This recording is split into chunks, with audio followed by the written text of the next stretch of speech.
Good morning.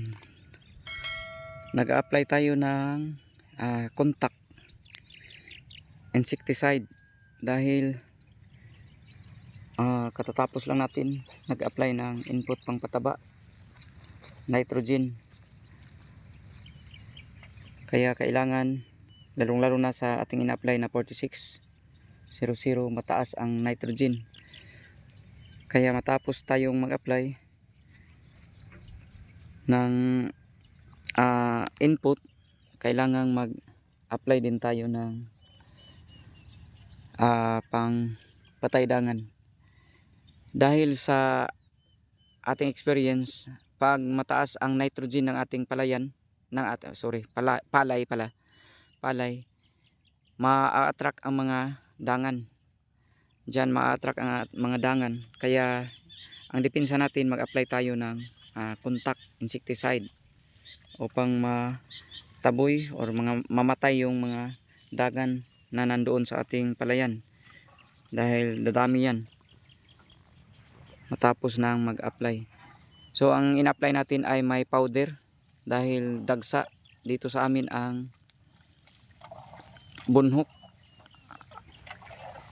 ang tawag dito sa amin.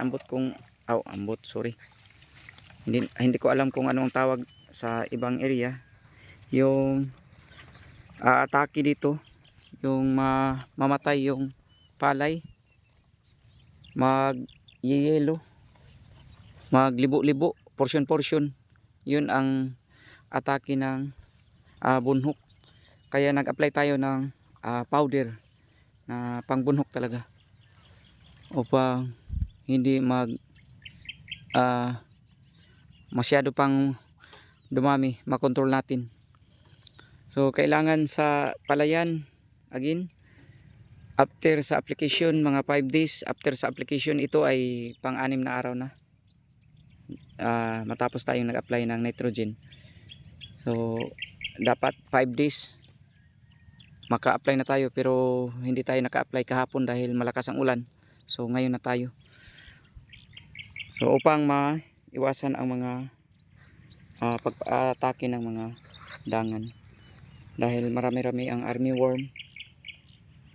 So at saka yung ang say tawag itong yellow o puti, stem borer.